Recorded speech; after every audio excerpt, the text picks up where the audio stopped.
I'm Bridget Stomberg. And I'm Lisa DeSimone. And this is Taxes for the Masses.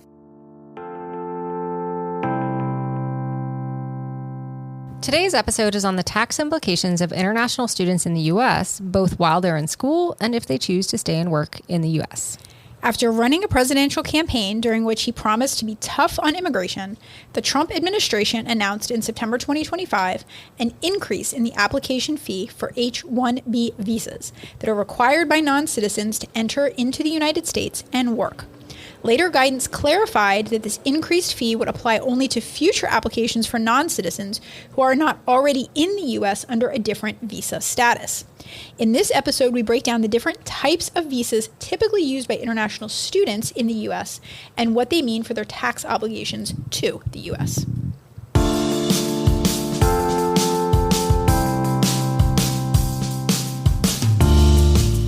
Hello, Lisa. Hello, B. How is spring of 2026 treating you so far? No comment. Okay. Anything to report about weather, school, life? When does baseball start? Baseball's starting. Okay. Yeah. Do we think the Dodgers are going to do it again this year? Yes.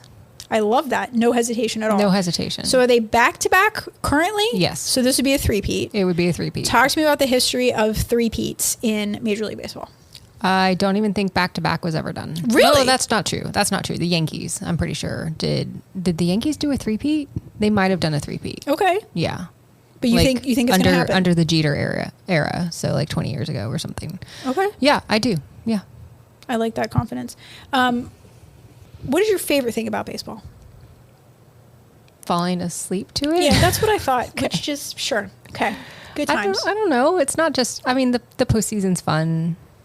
I don't know. It's America's pastime. Yes, absolutely. Don't question it. I'm sorry. You are not teaching this spring. I am teaching this spring. You are teaching this spring. What? I don't know anything. What are you teaching? So I was teaching an international tax class that was a half semester class that we capped off with a trip to Switzerland and the Netherlands. Ah, very nice. Yeah. I similarly am teaching an 8-week class that we are going to cap off with a trip to Singapore. Okay, there you go. All right, so then the topic for today seems pretty salient to that. Yes. So question for you, how many of your students in a given course, not just this one that you're talking about, but in any given course over the last several years that you've been teaching, what percentage or how many, however you want to think about it, would you say are not U.S. citizens? Ooh, that's a good question. I always have several.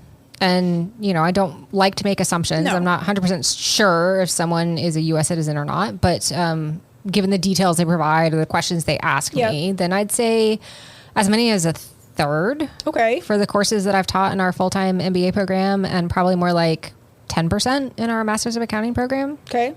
And I think those numbers are reflective of the population of MBA and Masters of Accounting students at McCombs. How about you? I would...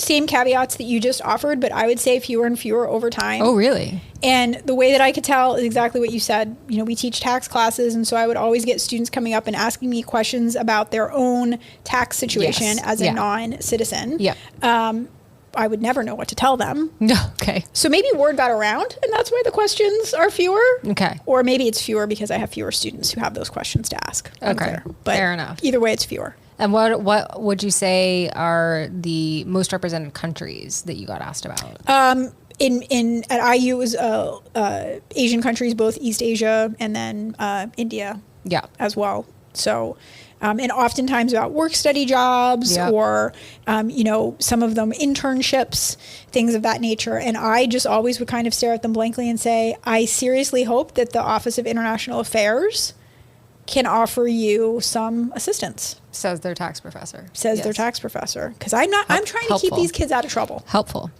So in addition to, you know, China, Singapore, Taiwan, India, at McCombs, we also have a lot of Latin America, particularly Mexico. Yeah. But, you know, Peru, Chile, but a lot from Mexico too. That makes sense. Yeah.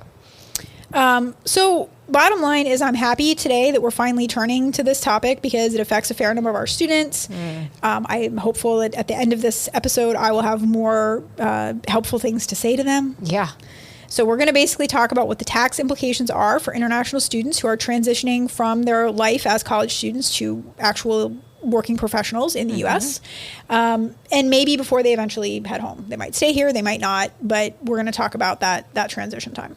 Yeah, I agree. I'm very glad that we're finally turning to this topic. I think it's extremely relevant given how big of a policy issue immigration and work visas and H-1B visas especially have become for the Trump administration. And the changing policies haven't been totally clear. No. They seem to keep evolving. Yep. And I can't even imagine how stressful this must be for our students and colleagues who are not U.S. citizens or permanent residents. Yeah, I agree with that. I think the stress levels are astronomical. I know we had some students last year who were affected by visa issues and visa cancellations. And, you know, being a college student is already stressful enough. Yeah. Trying to think about the job market is stressful enough. And then if you add having to navigate the immigration system to it, I mean, it's a lot. Yeah. And if that wasn't enough in and of itself, they also have to figure out the taxes. Yeah. I mean, nobody wants to think about taxes. I mean, we do. We like but it. Not my own taxes. I never weird. want to think about my own. I want to think about somebody else's taxes. Okay. But these students have to deal with all of that stress and then the stress of our tax system as well, which we've talked about so many times is not super intuitive or friendly. Correct. Or easy. Yeah. Anyway. So there's a lot to unpack there here. Is. So let's get to it. Okay. Our goals today are to give a summary of the U.S. visa system that grants international students the right to study in the U.S. and then continue working here once they graduate. And then we'll talk about how these students and grads are taxed in the U.S. So that they can better understand how much they're going to be able to take home. And me too, I hope. Okay, so we'll start at the beginning, which is that international students studying in the U.S. are typically here on what we call an F-1 visa. That's the non-immigrant visa that allows them to pursue academic studies. So college, university, high school, anything academic in the U.S. Yep. And once they graduate, they often transition straight into an opportunity to stay and work for a limited period of time called the Optional Practical Training, or OPT. This is essentially a work authorization that allows F-1 holders to gain temporary real-world experience in the U.S. And like you said, it's temporary. So an OPT gives a time limit, but it doesn't necessarily have to be short, particularly for STEM graduates. So STEM includes fields like science, technology, engineering, and math, obviously. STEM. But more and more degrees certified as STEM include those in our business schools like accounting and MBA programs. And this desire to certify graduate programs as STEM is tied to these benefits. Absolutely. Yeah. The STEM certification is a big benefit for students. So the standard OPT is limited to 12 months, but STEM grads can apply for a 24-month extension totaling 36 months or 3 years of work experience after they graduate. And then once that expires, they need to leave or find another visa status. Many who wish to stay end up applying for the H-1B visa. And this H-1B visa is what we've been hearing about more in the news lately. Yep. This is a special visa reserved for highly skilled foreign professionals in specialty occupations. And we've been hearing a lot about this because there's some drama, I'd say. Yep. Securing this visa often depends on a stressful, one-shot annual lottery registration that takes place in March. And so if you win the lottery, the employer files the full petition and the H-1B status typically begins on October 1st. If you're not selected, then you have to try again next year or leave the U.S. after their OPT expires. So now let's discuss how this visa hopscotch matters for their taxes. Okay, so it all comes down to what seems like a simple question. Okay. Which is, are you a resident alien or are you a non-resident alien for tax purposes? And just to get it out in the open, I don't like that term alien. I don't either. Because we're talking about human beings. Humans, yes. Not little green space folk. No. But this is the terminology, so we're going to use it, even though I don't think that clearly neither one of us likes it. Yeah. But alien here just means non-citizen. Correct. So you're not a U.S. citizen. Your residency status as a non-citizen or an alien dictates the entire scope of your tax liability. So generally speaking, your tax liability could be higher if you're considered a resident alien than if you're a non-resident alien. And frankly, yes, the rules are really hard. They are delightfully complex. Yes. Yes. The fundamental test here is the substantial presence test. And that is calculated using a pretty straightforward math formula that involves the days that you are in the U.S. in the current year physically, plus 1/3 of the days that you were in the U.S. last year, plus 1/6 of the days that you were in the U.S. from 2 years ago. Correct. So we are weighting your more in the past presence less than we're weighting your current year presence. If that total, current year plus 1/3 of last year plus 1/6 of 2 years ago, equals or exceeds 183 days, which is what?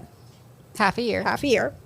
Then you typically meet the substantial presence test, and congratulations, you are a resident alien. Exactly. But I think maybe an example would be helpful here. I agree. So let's say you spend 183 days in the U.S. this year. Okay. And none in the prior 2 years. Doesn't matter. Doesn't matter. Substantial presence test is met. You're a resident alien. Easy enough. Okay. Okay. What if I spent 186 days in the U.S. last year when I first came to the U.S. and only 100 days this year? Okay. So now we're going to start with this year, 100 days. Okay. We're going to add 1/3 of the prior days that you talked about. You said 186. So Yeah. 1/3 of those is only 62. Okay. So we're going to add 100 from this year, 62 from last year. You're only at 162. That's less than 183. Okay. You are a non-resident alien. Okay. And days from 2 years ago only count as a 6. So let's say I was in the U.S. for half of 2 years ago and all of last year. How many days can I spend this year without tripping tax residency? So 1/6 of 183 is 31. 1/3 of 365 is 122. I'm already at 153, so I can only spend 29 days here this year. After that, I would be a resident alien this year. Very easy peasy. Yes. And again, this matters because typically, generally speaking, resident alien, more tax. Yes. So we'd like to avoid that resident alien classification if we can. The good news is F1 students get a big break. F1 visa holders, including those on OPT, are generally exempt from counting days towards the substantial presence test for their first 5 calendar years in the U.S. So during this period, they are usually just flat out, in general, default classified as non-resident aliens for tax purposes. Yep. And it's important to note that these are calendar years, not academic years. So fall semester of your first year in the program uses up one of your 5 calendar years. Ugh. Yeah. That means an international student attending a 4-year academic undergraduate program is already in their 5th calendar year of exemption from their substantial presence test the spring that they graduate. Okay, so that's an important thing to know. Yeah. And although OPT gives someone who earns an undergrad degree in the U.S. the right to continue working in the U.S. for 1 to 3 years after that, it's not necessarily going to prevent them from becoming a tax resident. Exactly. But now if we consider somebody who's only coming to the U.S. for a 1 or 2 years master's program, where all of your time as a student plus OPT may be exempt from the substantial presence test, meaning you don't really start counting days until you're working on an H-1B visa. Okay, very important point. Also, is it just me or are we throwing around a lot of acronyms here? I don't know if they're acronyms because an acronym is like the first letter of every word in the phrase. I don't know what F1 and H1B stands for. That's a very fair point. It's a great point, but either way, it's a lot of alphanumeric soup. It is. That I will grant you. Okay.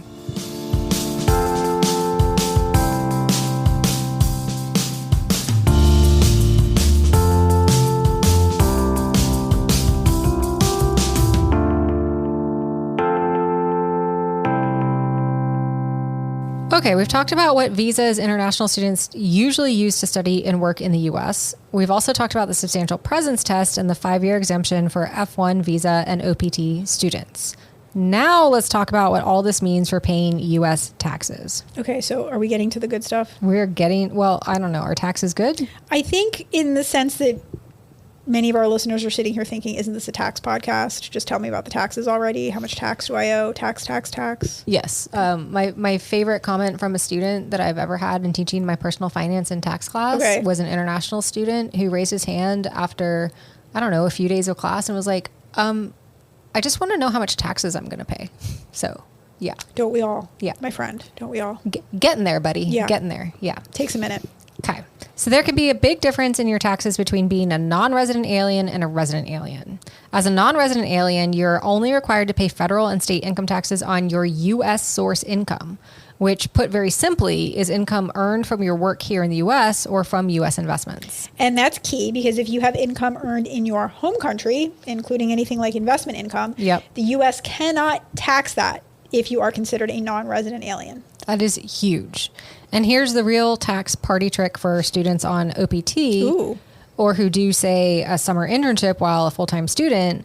Non-resident aliens are exempt from Social Security and Medicare taxes. Winning. Yeah. Winning. Yep. Because if you will recall from several times that we've talked about this and everybody's favorite episode of Friends, Yes. FICA taxes are normally 7.65% of your wages. So not having to pay that, that's not nothing. No, it's a big boon to being a non-resident alien. Finally, most married non-resident aliens have to file separately from their spouse unless they are married to a U.S. citizen or a permanent resident. Okay, and filing separately could also be a good thing. Yeah. It means that your spouse's income earned outside the U.S. is also protected from U.S. tax. Yeah. On the other hand, married filing separately usually gives you a worse tax answer than married filing jointly. So it may mean that you're not able to claim some deductions attributable to your spouse. Fair point. So it's going to be facts and circumstances on whether it helps you or not. Yeah. Okay, now compare that with the H-1B worker. By that point, for most people, the clock is ticking towards meeting that substantial presence test. And as a result, H-1B holders are typically considered resident aliens. And once you're a resident alien, your tax scope shifts dramatically. You are treated just like a U.S. citizen or a green card holder. And that means that you are going to be taxed on your worldwide income. Yep. So if you have investments or a side hustle back in Mumbai, Beijing, Mexico City, the IRS wants to know about it and they're going to tax it. Yeah. And the FICA party also is officially over. Was it ever a party? I mean, I would throw a party if I didn't owe 7.6. It was the not paying FICA party. Yes. Got it. Yes. So as H-1B resident aliens, you're fully subject to FICA taxes, which is Social Security and Medicare taxes, from day one of employment. And if all of that sounds like a downside to becoming a tax resident, slow down. Okay. Slow your roll. Yeah.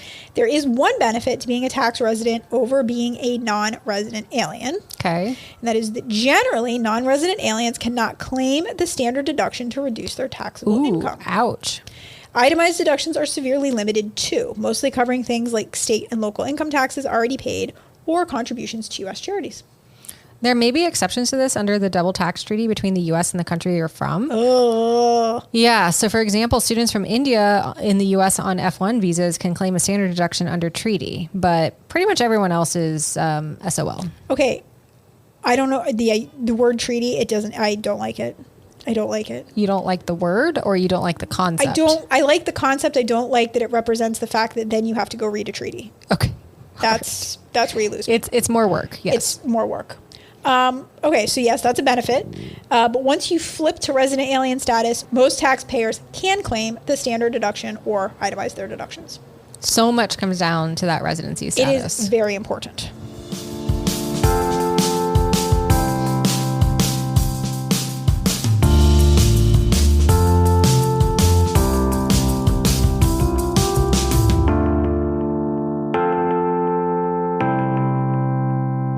Time for the good, the bad, and the ugly, and I'll kick us off because I'm really glad we're doing this episode so that we can finally give some reasonable advice to our international students. Oh, I'm still sending them to the Office of International Affairs. Or just send them to this episode.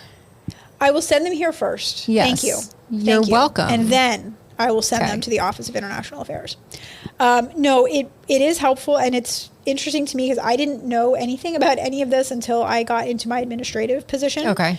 At IU. And so I do think it's helpful to understand something about the different visa types, about the substantial presence test, what's going to trigger it, what's not going to trigger it, because it is really complicated. And like we said, these kids are dealing with a lot of other stuff. So anything that, someone can do to take this burden off of them, I think is useful. Yeah. And it's useful to understand that under some of these different visas, you get a 5-year exemption from the substantial presence test. And also about that FICA exemption. Yeah. Love that. Okay. The bad.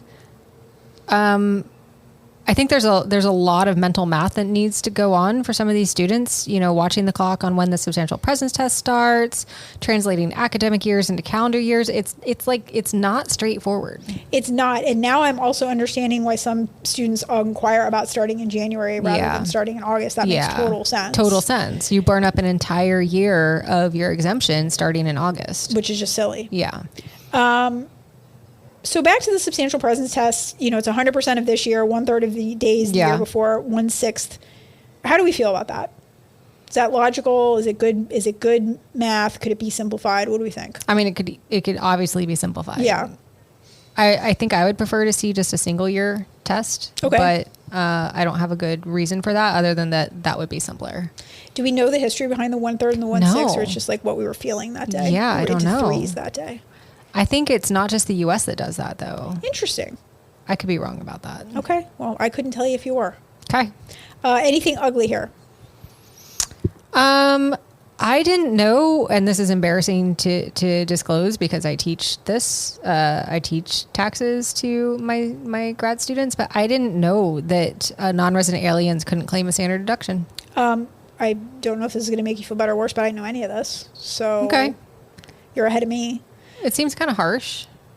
It does. But I guess they're not taxed on their worldwide income, so that's the trade-off. I don't know. I don't know either. Yeah. You'd like to think that there would be some workaround, like maybe you don't get the full standard deduction, Right. but you get some ratio depending on something. Number of days, Yes. something like that. I don't know. It seems like there's some third option other than full and zero. Yeah. I kind of alluded to this earlier, but I don't like having to think about treaties. Yeah. And knowing the fact, this kind of is similar to the state tax episode that we just did, like how much of your tax situation depends on the country that you're from and what our treaty with that country looks like. And that you have to know that, right? And that if you're from a country where we don't have a favorable treaty, you can wind up in a pretty nasty double taxation situation, which never makes any sense to me because that's like such a violation of fundamental tax principles. Like, we can't even get that figured out for every other country. Yeah. I don't know. And it makes it hard. Like, I would love to be able to just have one day in my class on, so you're an international student. Correct. Here's everything you need to know. I can't do that because I don't know where you're from, and I can't go look up 100 different treaties every year. No. It's tricky. And you don't want to tell them to do it because then ultimately you have to do it. If you have kids from 20 different countries, then you have to make sure that they're interpreting the treaty properly. Yes. Yeah. I don't know. I've read a treaty once or twice and it just never made any sense to me. It's a lot of legalese language, and like it's worse hard. than the code. Yeah, I think so too. It's tough. It's tough to sort through, and especially if it's written in English and English is not your first language. Excellent point. Oh my goodness. Yeah. It's a lot. If you had a magic wand and you could change something about this whole situation. Yeah, I would have one treaty for all countries. Okay. Yeah. Maybe especially just for students. Yeah. Could we do that? Could we have like a simplified? Yeah, for all students. For so I could just tell F1. them, here's the answer. It doesn't matter where you're from. Here's the answer. I like that. Yeah. Write that up. Okay, let's do it.